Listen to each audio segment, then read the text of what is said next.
ద్రోణాచార్యుడికి అశ్వత్థామ ఎలాంటి వాడో తెలుసు. అలాంటి వాడికి ద్రోణాచార్యుడు బ్రహ్మాస్త్రాన్ని ఎందుకిచ్చాడు?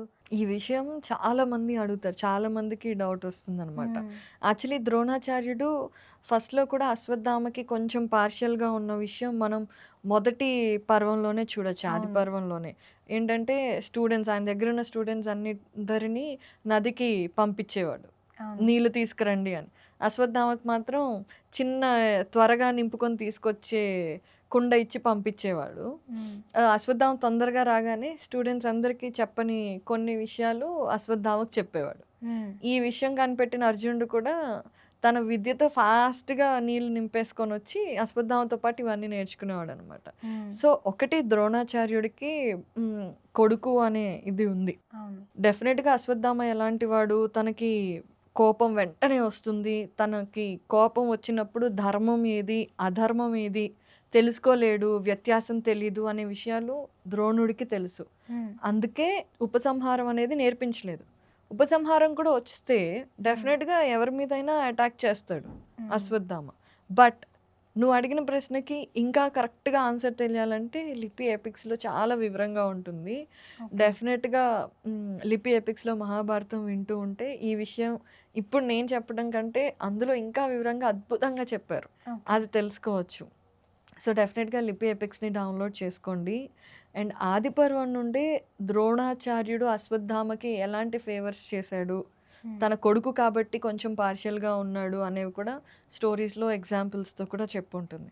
సో, హ్మ్. డెఫినెట్‌గా మీరు డౌన్‌లోడ్ చేసుకోండి. అండ్ భవాని ద్రౌపది హ్మ్.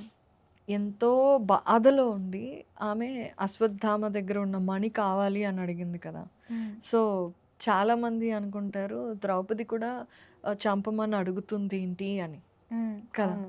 నాకు గూడా అనిపిచ్చింది. ఆ! కరెక్టే. హ్మ్. ఎందుకు అడిగింది అంటే ఈ డౌట్ చాలా మందికొస్తుంది. హ్మ్. యుద్ధంలో చంపితే ఓకే. హ్మ్. కురుక్షేత్ర యుద్ధంలో అభిమన్యుడు చనిపోయాడు. ద్రుపదుడు చనిపోయాడు. అవును. అప్పుడు ద్రౌపది ఎప్పుడు వచ్చి "నువ్వు వాళ్ళని చంపు. నాకు పగ కావాలి. పగ తీరితేనే నేను బ్రతికుంటాను" అని చెప్పలా. హ్మ్. యుద్ధం అయిపోయిన తరువాత హ్మ్. అన్యాయంగా ఉపపాండవులను చంపి ఇప్పుడు మనం ఇంట్లో నిద్రపోతూ ఉన్నాము. హ్మ్. దొంగొచ్చాడు. హ్మ్. దొంగొచ్చి మనల్ని అందరినీ చంపేసి వాడికి కావాల్సింది తీసుకెళ్తే హ్మ్. మనకెలా అనిపిస్తది? డెఫినిట్‌గా హ్మ్. వాడికి శిక్ష పడాలి. హ్మ్. ఎగ్జాక్ట్‌లీ. సో, ద్రౌపది అడిగిన దాంట్లో తప్పు లేదు. అవును.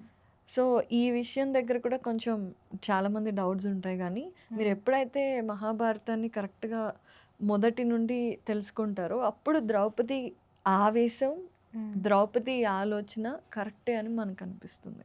అందుకే మహాభారతం పూర్తిగా తెలుసుకోవాలి.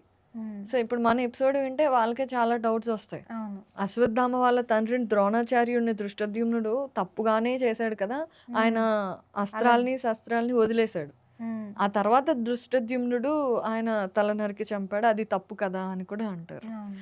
ఎగ్జాంపుల్‌గా చెప్తున్నాను. హ్మ్. కరెక్టే. హ్మ్. దృష్టద్యుమ్నుడు అలా చేయకూడదు. పాండవులు కృష్ణుడు కూడా వద్దు, అవును. వద్దు వద్దు అనే లోపే అన్నట్టు దృష్టద్యుమ్నుడెళ్ళి అలాగ చేస్తాడు. నరికేసాడు. హ్మ్. సో, కానీ దృష్టద్యుమ్నుడు పుట్టిందెందుకు?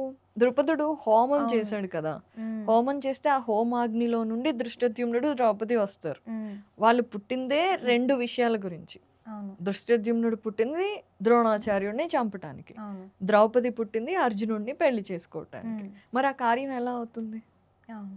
అవునా కదా! హ్మ్. ఆ కార్యం అయిపోయింది కాబట్టి హ్మ్. దృష్టద్యుమ్నుడి పుట్టుకకి కావాల్సిన ఇది అంటే దృష్టద్యుమ్నుడు ఎందుకు పుట్టాడో అది పూర్తయిపోయింది. అవును. కాబట్టి దృష్టద్యుమ్నుడిని అశ్వత్థామ చంపాడు. ఆయన వీరస్వర్గానికి వెళ్ళిపోయాడు.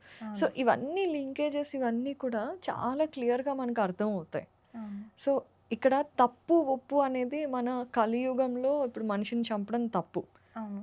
కదా! కానీ అప్పుడు ద్వాపర యుగంలో అది కాదు కదా! హ్మ్. అప్పుడు మంచి, చెడు కాదు ఉండింది. ధర్మం, అదే. అధర్మం. ధర్మం, అధర్మం అనేది జస్ట్ లైక్ టైమ్. ఇప్పుడు మనం ఇక్కడుంటే టైం ఎలా ఉంటుందో, స్పేస్‌లోకి వెళ్లి వేరే గ్రహం మీదకెళ్తే టైం మారుతుంది. అవును. అలాగే హ్మ్. ఆ సందర్భాన్ని బట్టి ధర్మం, అధర్మం అనేది కూడా లీనియర్‌గా ఉంటాయి. ఓకే. సో, ఈ విషయాలన్నీ నేనేమి వేరే గ్రంథాలు ఏం చదవలేదు. కేవలం మహాభారతం చదివాను. ఆ మహాభారతంలోనే అన్నీ అర్థమవుతాయి. హ్మ్. So, download the app. మీరు వినండి. ఒక స్టోరీ, 2 స్టోరీలు కాకుండా మొత్తం పూర్తిగా వినటానికి ప్రయత్నించండి. ఖచ్చితంగా మీకు లైఫ్‌కి మహాభారతం ఉపయోగపడుతుంది. అండ్ మీరు కూడా ఎన్నో విషయాలు తెలుసుకుంటారు. Bhavani, thank you so much. నాకు గూడా ఇవన్నీ విన్నాక వెంటనే వెళ్ళి ఇంకా త్వరగా వినాలి అనిపిస్తుంది. నెక్స్ట్ ఏంటి? నెక్స్ట్ ఏంటి? అన్నట్టు చాలా కరెక్ట్. యాంగ్జైటీగా ఉంది. థ్యాంక్ యూ అప్పన్న గారు.